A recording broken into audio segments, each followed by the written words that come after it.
Okay. So let's see. All right. So today I want to share some little tips about the how to create complex shapes in PowerPoint.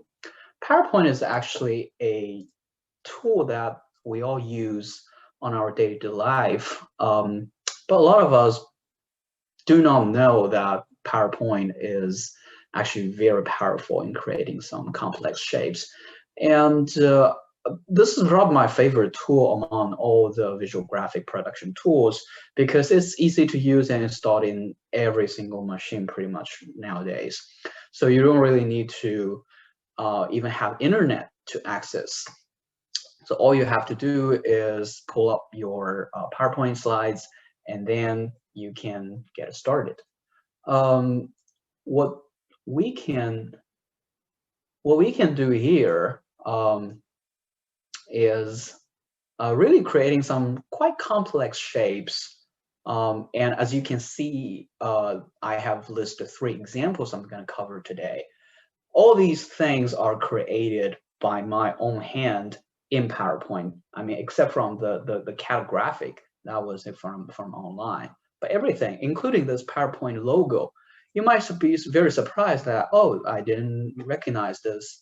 I didn't know that this logo can be created just by PowerPoint. Yes, you can.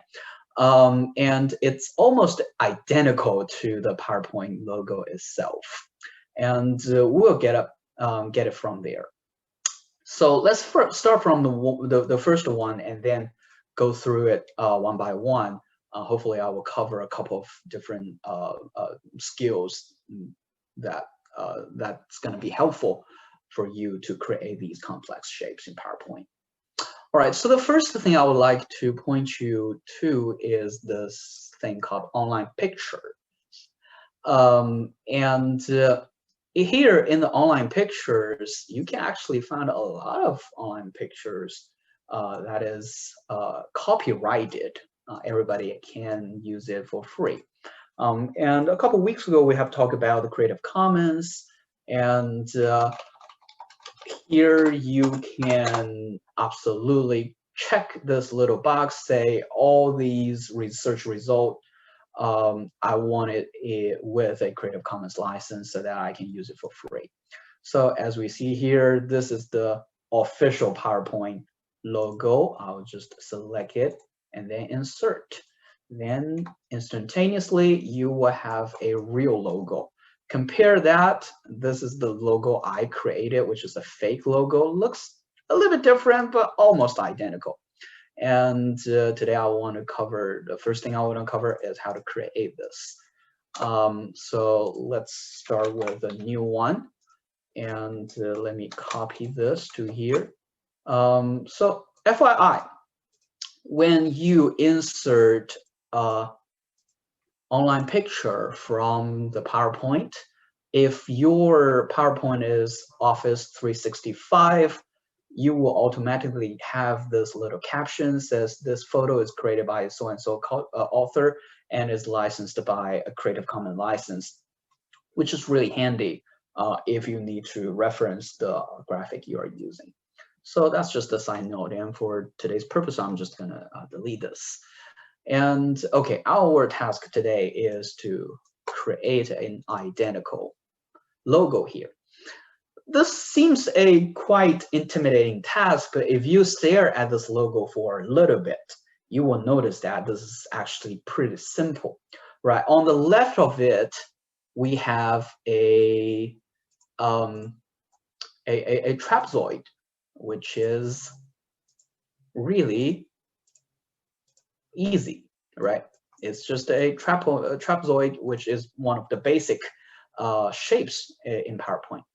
On the right part, it's a rectangle with rounded corner, right? And then we have some pie chart, and we have a couple of lines, and there is a P.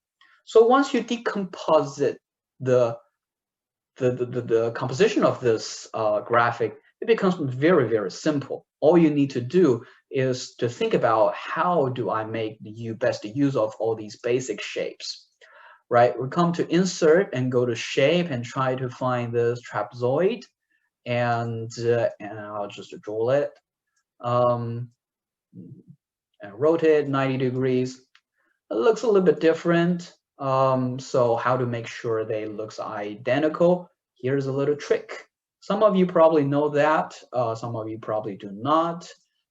In newer version of PowerPoint, usually these things, what we call it as reference line, is already preloaded. Sometimes I find it annoying, so I'll just drag it away and delete it. But for this case, if we really want to make something line up, I usually have these actually turn on. And you can add multiple horizontal line just to make sure the size of the trapezoid is identical to what we are aiming at. And then we need just one more vertical line, and to reference the width of it, it's slightly off. So let's make it here a little bit, I guess, more or less. And here. And then we need to find the angle, right? Put the angle right up here, edit this.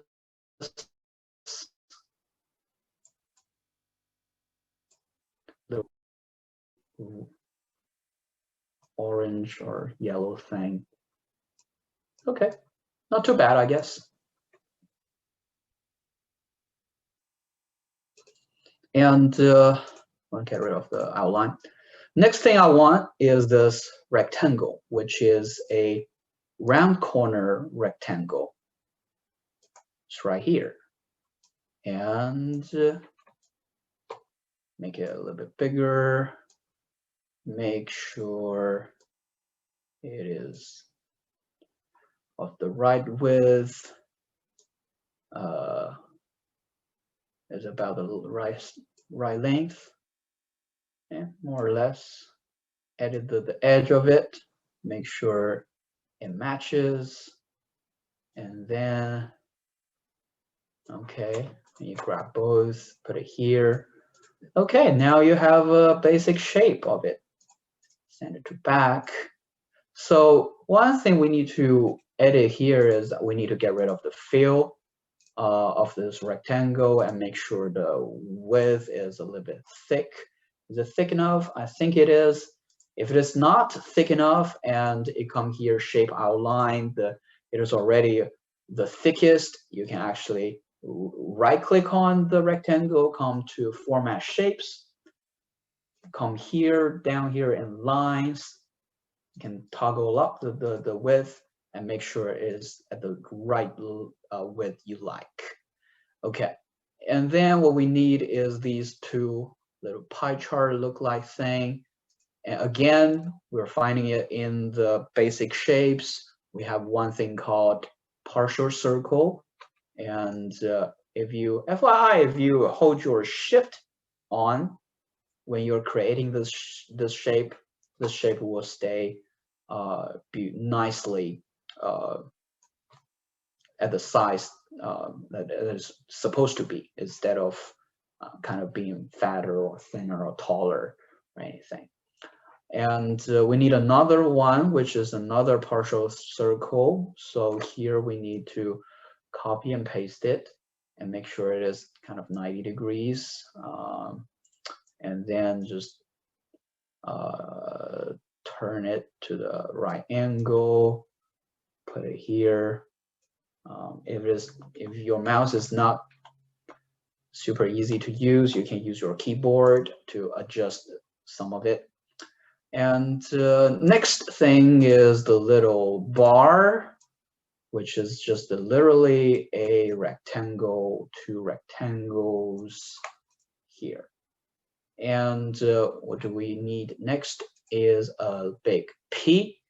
And we're typing here as a text box.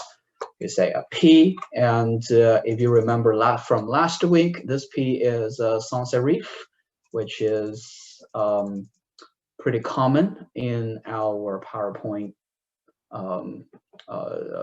font. Make sure you don't use Times New Roman because it's a sans serif. Sorry, it's a serif. This is a sans serif. And I probably will choose a something like that. Look more or less similar. It's definitely different, but kind of similar. Needed to be a little bit smaller. And this, now let's make it at the right color, right? We want all these stuff without any outline, and we want all these shapes in this color, which is probably hard to find in this color palette. And but we have a little tool here. It's called eyedropper, and once you click that, your cursor will become a little I don't know what it's called, and you can literally pick the color that you like. Say I want this color, and it becomes this color, and then your PowerPoint will actually remember this color, and it will help you tremendously. All right, and with that, you create your own PowerPoint logo, which is not identical, but give it 80 points, I guess, out of 100. Okay, and for creating this logo, a couple of things to remember. Make use of the best use of these basic shapes. Make best use of these reference line for you to make sure everything is lining up, and also really be detail oriented so that you understand how a complex shape may consist of. All right, and let's get rid of these. Moving on to the next example, which is this little beautiful lotus logo. This is a really nice little logo, and it's also really complex and really nice in color, but how to make it happen, right? If you stare at this lotus for a little bit, you will notice that this is actually consists of 5 different basic shapes, which is just a basic this, right? Just these little things. And does this look similar? It is, if you're familiar with Venn diagram, you'll literally know that these two things are created by the intersection of 2 circles. And through 2 circles, we can absolutely do that. But we cannot find any shapes that looks like this within these basic shapes. So we need to create this shape from scratch. And luckily, our PowerPoint allows us to do that. This is called merge shapes. So all you need to do is to create 2 circles and then select both of them, go to shape format, and come to here, you have a merge shapes. And then you select intersect, and ta-da, you have one basic shape. That is basically the intersection of 2 circles. And similarly, if you actually look at the icon of both of these, all of these options, you have union, which is combining 2 things. Combine is basically get rid of the intersection. Fragment is basically dissect everything, and intersect is just we have used, and subtract is delete whatever is added to it. So with these 5 functions, you can create a lot of very complex shapes, which we are not going to cover today, but this is the basic sense of it. So once you have that, it becomes much easier. And what we need to do next is to play with the color a little bit. So basically, usually we just come to the shape field and try to find one of the colors, which is not ideal here because we wanted a little bit gradients here, right? So luckily in the format shape, we have all these options. If you do not have this panel open, you can right click on it. There will be here format shapes. And if it's the panel is already open, that's going to be a lot more convenient.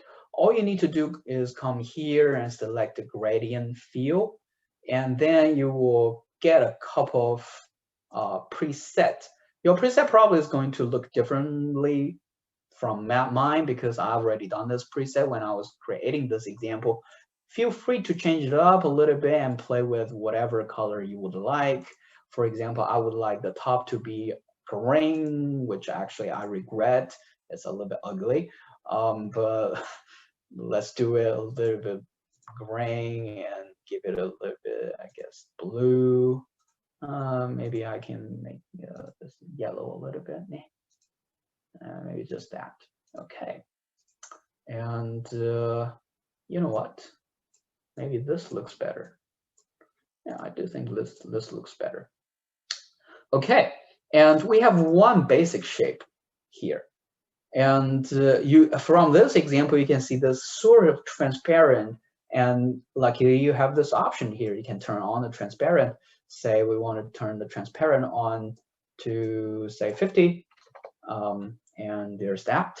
So once you copy newer shapes and put it on the top of it, you will be able to look through it. And here's the next thing I want to cover here is called copy and paste. You probably say, oh, I know copy and paste, just Control C, Control V. Hey, here's another shortcut in PowerPoint is once you have a shape selected, have the Control button pressed, and then all you need to do is just drag. You will instantaneously have another shape, identical shape. And then if you drag with your Control key pressed, you'll have another, and you have a third, and you have a fifth. So it's a very quick trick. And then we need to rotate this a little bit. All right, I wanted this. And if you're like me, I have a little bit OCD. There's actually one option here in this format shapes as well, which is on the second tab.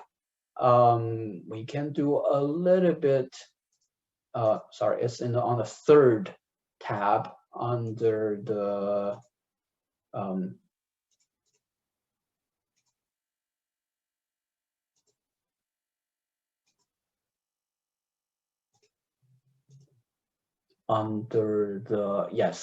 third tab under the size, excuse me. There's a rotation, and I can make it say 40 degrees. And I want to make this rotation as 80 degrees, which is a little bit nicer. I guess 80 degrees is too much. 60 degrees. Okay. And let's make it 30 degrees. Okay. And all we need to do is next to flip it. You can also do minus 30 degrees, but what you can do here is select it on a shape, go to shape format, and come here to rotate. Say I want to flip it horizontally, but before doing that, you want to copy it and say I want to flip it horizontally, and same here, I want to flip horizontally. And you will have 5 or 4 symmetric things. This actually does not look as good as the original Lotus, but it's, I guess, good enough. Right, okay, this is the second example. So third example is a little fancy poster or flyer you can play with, right? I'm a cool cat. And this is actually just composed with a couple of things. One is just this text, and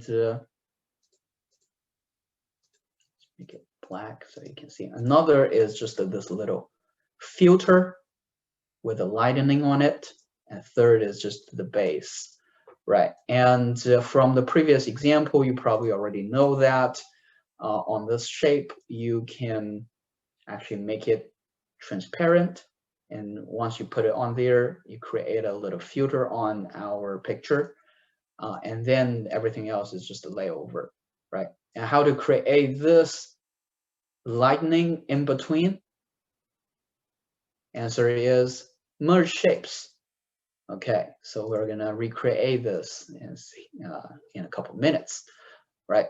So come here, find a picture you like. Let's say I want a cat and sunglasses. And do I have this cat? I have a similar cat. Maybe this cat.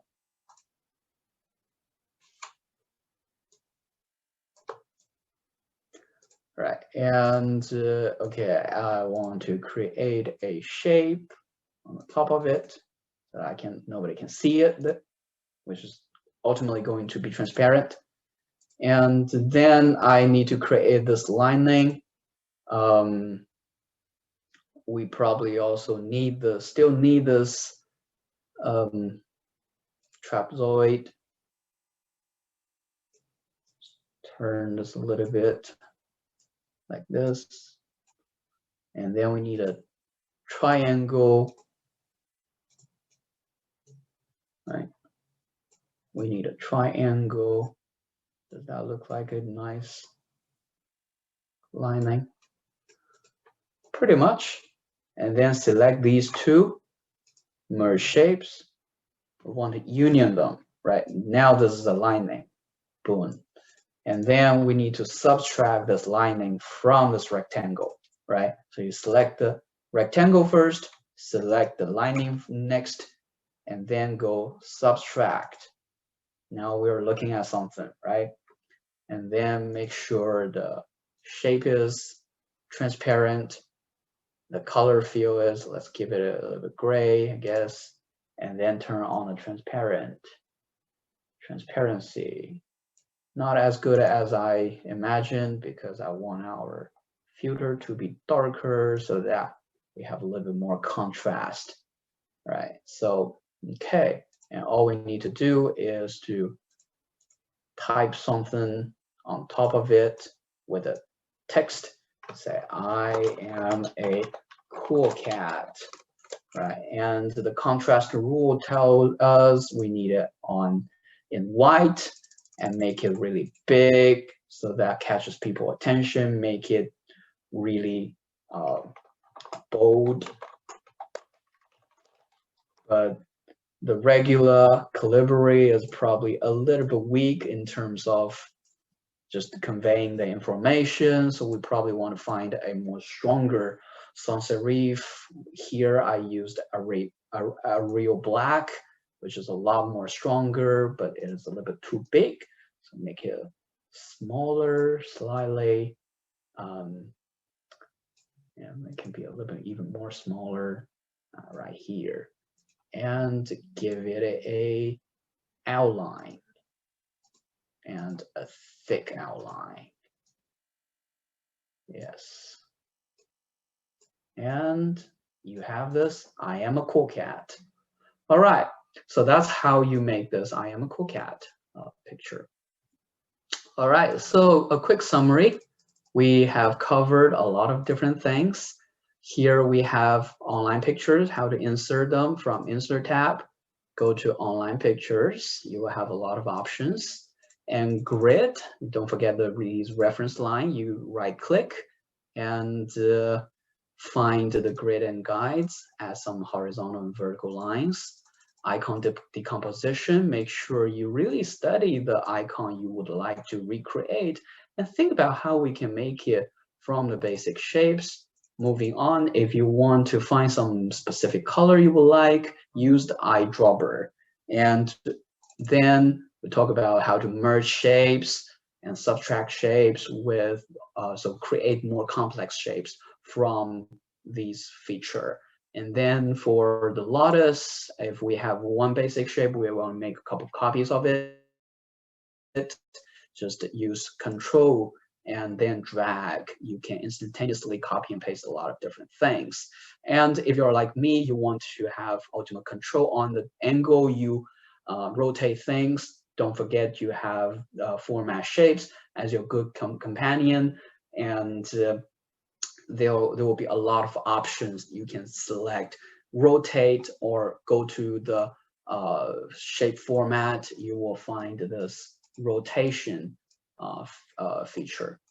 And finally, there's one thing I have forgot to mention is something called edit shape, which is here. Say you have some sort of shapes, which is a little bit weird, say whatever. Let's create a whatever shape. And say I'm not 100% happy with this. And then you can come to the shape format, click on the edit shape. Here's the edit point. And suddenly you will notice that all the endpoint of this shape becomes editable. And then you can just drag it to the position that you like and create some really weird shapes, which is a sometimes really handy feature, but sometimes it can get abused a little bit. Didn't cover this because I didn't have to use this. But all in all, the most important thing is be creative. Being creative is probably the most important thing here. Although PowerPoint is really useful and really handy, it takes a lot of creativity for someone to grasp all these and really make sense of how all these things can help us in our visual designs. With that being said, be creative and good luck with creating complex shapes in PowerPoint. Hopefully, you will find this tool very useful. I'll see you next time.